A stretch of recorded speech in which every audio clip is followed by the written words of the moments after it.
Thousands of naval mines sitting on the seabed of the world's most important shipping lane, and the most powerful navy on Earth is not touching them. Here's why that's strange.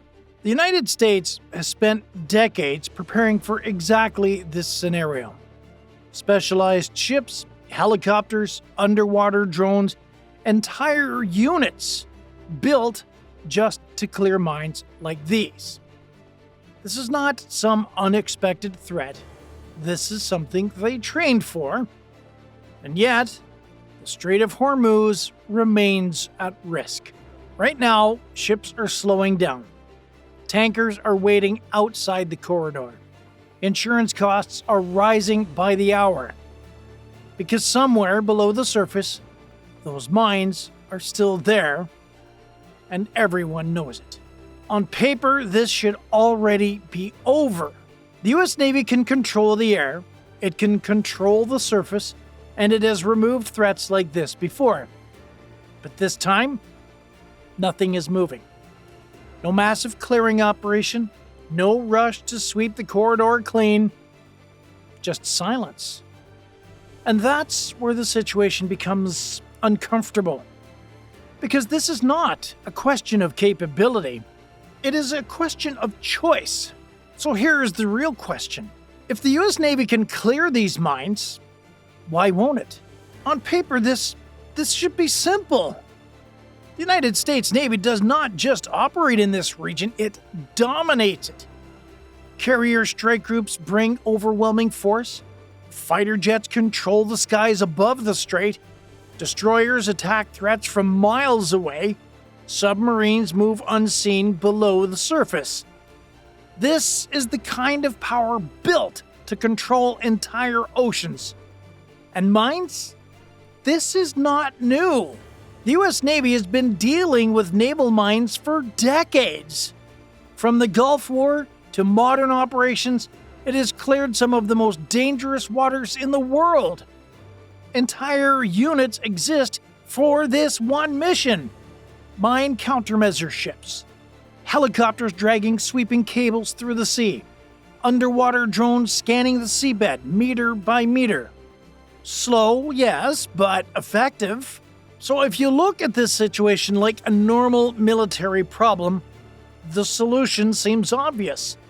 Find the mines, clear the corridor, resume traffic.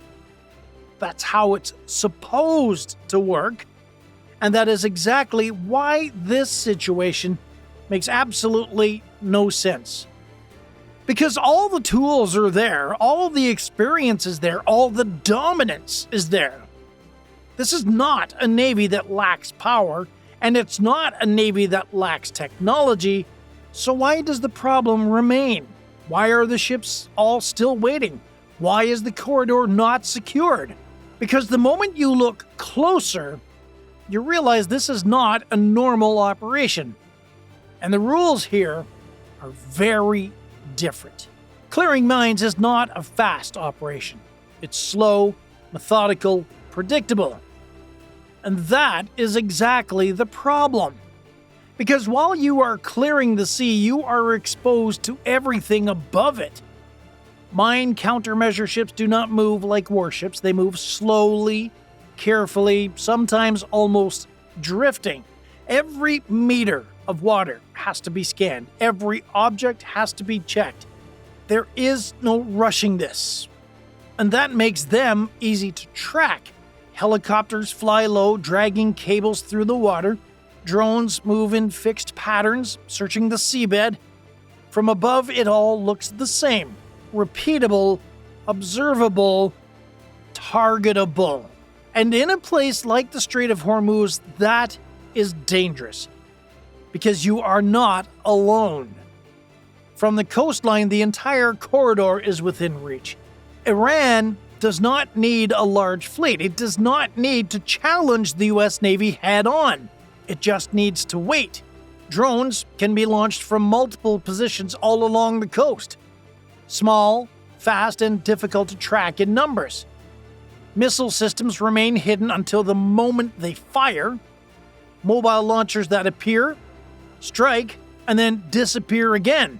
Fast attack boats can move quickly across the water, hard to detect early, hard to stop once they're close. And all of this is happening while mine clearing operations are underway. Slow ships, low helicopters, predictable routes. You're not hunting the mines. You are becoming the target. Because every second spent clearing the seabed is a second spent inside a kill zone. And here is the shift most people miss. This is not about whether the US Navy can clear the mines, because it can. The real question is, what happens while it's doing it? Because in that moment, the most powerful navy in the world is no longer controlling the fight. It is reacting. It is exposed, it is committed to a fixed area, and it cannot freely move without abandoning the mission. That is the trap. The mines are not just a weapon, they're bait. They force you into a position where everything else becomes more dangerous. And once you're there, getting out is not so simple anymore. A naval mine is not impressive. It does not move fast.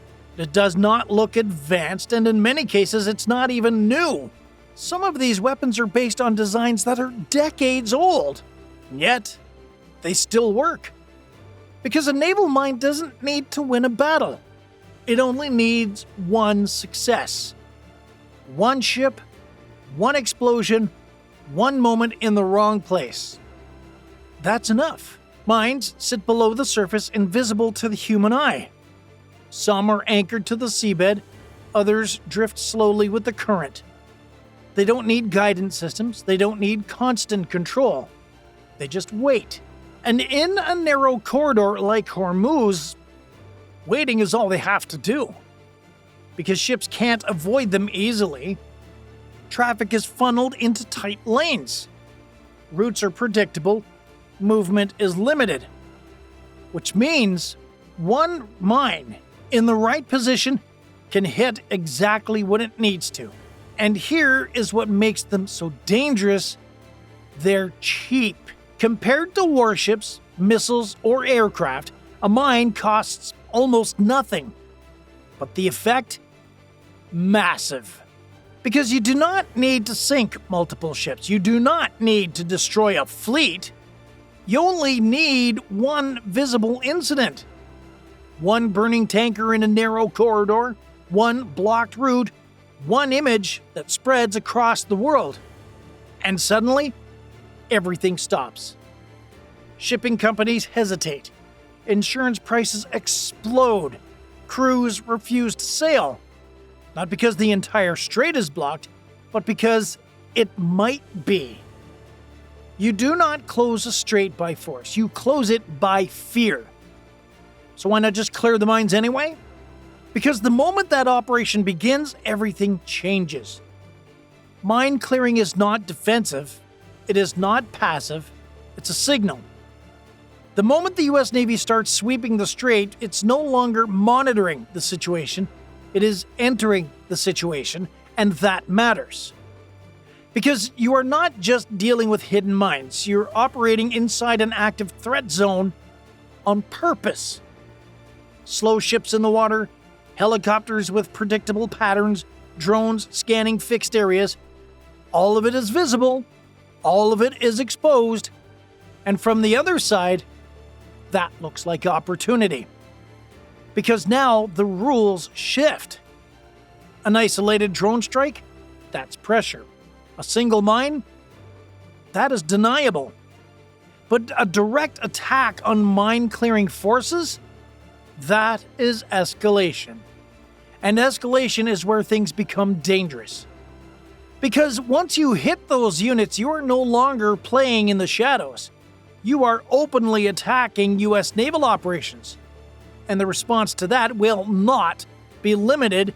It will expand fast. That is the line everyone sees, but doesn't want to cross. Because the moment mine clearing begins under threat, every small incident risks turning into something bigger. A drone gets too close. A missile is detected late. A ship takes damage. Now decisions have to be made in seconds. Do you strike back? Do you widen the fight? Do you hit launch sites deeper inland? And suddenly, this is no longer just about mines. This is about war. That is the real risk. Not that the US Navy cannot clear the strait, but that clearing it might trigger something much, much larger. Because once you enter the kill zone on purpose, you don't control what happens next. That's exactly why they hesitate. And here's where it gets even more interesting. Because the United States does have its most powerful assets in the region: aircraft carriers, strike groups, ships designed to dominate entire battle spaces, like the USS Abraham Lincoln, a floating air base with dozens of aircraft, layered defenses, and it's built to project power anywhere on the planet. And yet, even ships like this keep their distance. Not because they're vulnerable in a traditional sense, but because this is not a traditional fight. Aircraft carriers are designed for open water, for maneuver, for controlling space, not for sitting near narrow corridors filled with hidden threats. Because a mine doesn't care how advanced you are. It doesn't care about radar systems or fighter jets or missile defenses. It just sits there and waits. And that changes how these ships operate. Even the most powerful vessels in the world are designed to avoid exactly this kind of environment. So instead of moving closer, they stay back, projecting power from a distance. Because in Hormuz, getting closer does not mean getting safer. It means stepping into the same trap. So if the US Navy is not clearing the mines, what is it doing? It is changing the problem. Because instead of dealing with the mines after they are placed, the focus shifts to stopping them before they ever reach the water. That's the real strategy here. Find the source, track the movement, strike the threat before it becomes a problem. Because laying mines is not an invisible task. Ships have to carry them, boats have to deploy them, ports and bases have to support them. And those are targets. So instead of sending slow ships into a dangerous corridor, the US looks outward. Surveillance aircraft monitor the coastline, drones track movement at sea, intelligence focuses on patterns, who is preparing, where, and when. And when something is detected, it gets hit fast. Because destroying a mine on the seabed is difficult, but stopping the ship that carries it, that's much easier to do, and much safer. This is prevention over reaction. Control the environment before the threat appears. Because once the mines are already in the water, you are already behind. And that is the key insight. Mine warfare is not won by cleaning the sea. It is won by controlling what enters it. So the goal is not to sweep endlessly, it is to reduce the need to sweep at all. Because every mine that never gets deployed is one less reason to enter that kill zone. So now we can answer the question, why won't the US Navy touch these mines? Not because it cannot, but because clearing them might be the most dangerous move of all. On the surface it looks simple: remove the mines, open the corridor, restore traffic. But beneath that, the reality is completely different. Because the moment these operations begin, the Navy steps directly into a space it cannot fully control.